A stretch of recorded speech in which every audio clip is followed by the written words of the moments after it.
Hi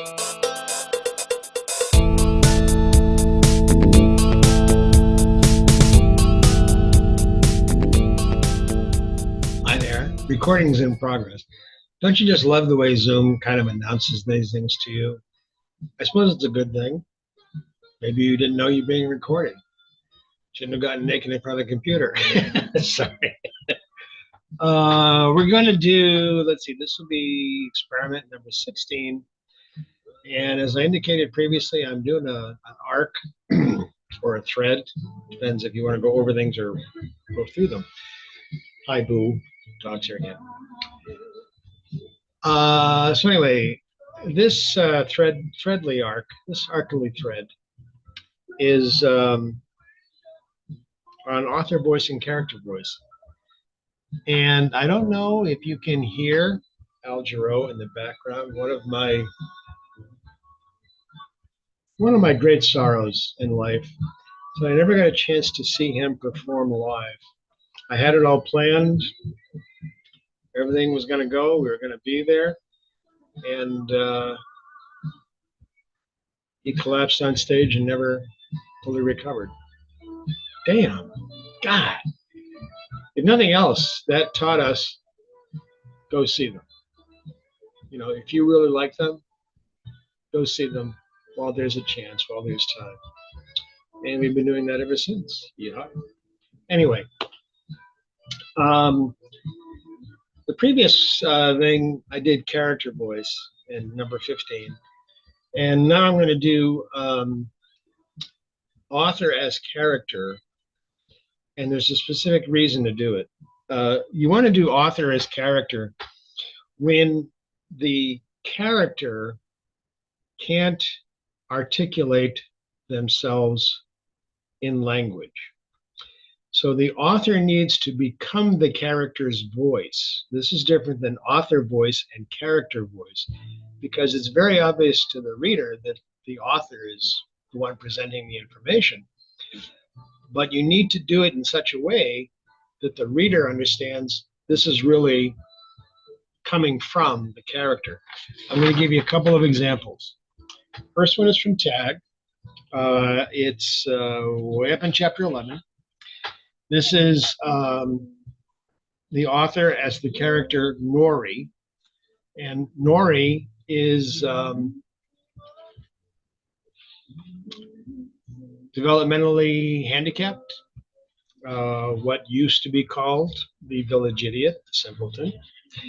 Remember that Tag takes place during the Middle Ages, about roughly 1000 AD. So Nori kept his distance. He walked slowly, carefully, so the hooded figure wouldn't know Nori followed. Grandmother Dyer taught Nori how to walk in the woods, unseen, to walk when bees flitted from flower to flower, when beetles hummed and crickets chirped, when martins and bulbuls and warblers sang and flew, to use natural sounds to mask his movements. Who is this who walks in Nori's woods? They walk the silent way, but not as silent as Nori. Nori is proud. Nobody walks as silent as he. Grandmother Dyer taught Nori good. Nori sniffed the air in the figure's wake. Nori knows that smell, but it is masked, hidden. Nori hides smells. Nobody hides smells from Nori. Nori always finds the hidden bread, the scrap of meat, the last sip in a cup. Chickadees flitted back and forth as Nori followed. The figure, head to toe in a flowing black robe, not a priest's cassock, tight at the waist, with a shining white sword carefully hidden in the folds of the robe itself. Nori knows. Nori sees. Can't hide things from Nori. But who is this? They move so quietly, like Nori, like Grandmother Dyer. Is this someone else Grandmother Dyer teaches? There's never been any others in Grandmother's cellar in the dark of the earth where she works. She lets Nori there. She shows him her magics, what she does, and talks to him because Nori is good. Nori listens. And Grandmother Dyer always has something to eat. But who is the black hooded, black-robed figure? Even their face is covered with a mask. Grandmother Dyer made Nori a mask once to ward off evil. If he saw someone sick, saw someone fall, take out your mask, Nori. Put it on your face. Breathe through here. You'll be safe. Good Grandmother Dyer. So hopefully, again, if I've done my job well as an author, the excuse me, the use of language, um, the lack of proper grammar in places, um, the phrasing should denote someone who doesn't have as many faculties as somebody else, as everyone else. Um, Someone whose life is very different, someone whose life is, forgive the term, simpler. Um, so consider that. Consider author as character, you, the author, writing from a character's viewpoint, but the character cannot articulate itself. Okay, Nori could not articulate himself. He's number one. He's mute. Doesn't have language. Later on, we find out that he does do some signing. Okay, so that's number one. Number two is from Empty Sky, and this is very similar in the sense that it's a character, one of the main characters in the story, who can't, excuse me, articulate themselves.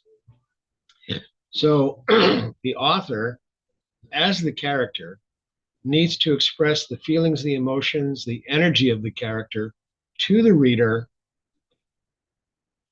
but not have the character use language to do it. And this character is Shem, the dog, the young boy Jamie's dog in the story. The rime of the sea salt air, Shem wags his tail. Bright sun, sand under his feet, waves, water, bitter to taste, only for swimming. Shem, come here, boy. The great mistress is sent. He is panting. Here, boy, come under the umbrella with me. Shem wags his tail. The great mistress, young. She likes to play with the frisbee. He brings it to her, in the shade, under the umbrella. Are you my man? The great mistress asks as she takes the frisbee from him. No more frisbee right now, okay, Shem? She scratches his head. Are you my loving man? She reaches into the cooler. Here is the bowl. She reaches again. You poor hot boy. Here's some cool water for you. Splash. Oh, Shem, now you've got the towel wet. Here's some more. He laughs. She taps herself with the strange smell. She rubs herself. Shem comes over to lick it off. No, Shem, you don't like tanning oil. She turns his head away. He turns back, his tongue again on her arm. Shem, no. He looks at her and sits, in the shade of the umbrella on the towel where he made it wet. He smells the sea and the salt and the trace of diesel from the ships offshore.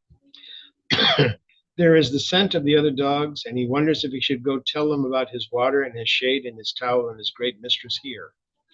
But it is cool where he is. There is a breeze that sometimes blows hot sand onto his face, into his eyes, and he is no longer interested in the seagull, cracked shells, seaweed smells it brings him. He shakes his head to avoid the blowing sand. His ears flap and slap against his head. The great mistress is on her chair. Not too long ago, she would call him up there with her. Now he is too big.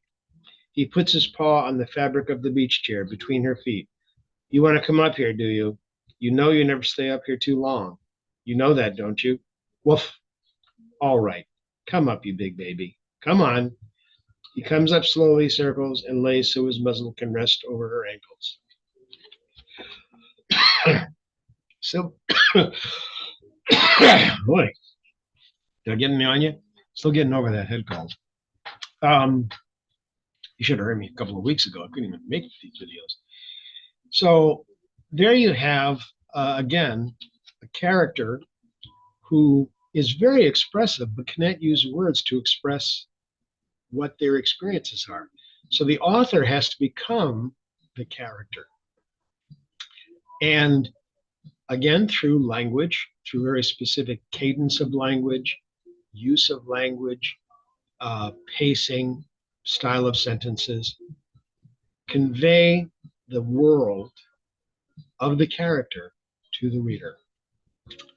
Hope I've done my job. Let me know. Leave a comment. Guess I'm going to do now. You've seen these before. You know I'm going to go hunting for the end key. Where's the stop recording? There it is. Take care. Bye-bye.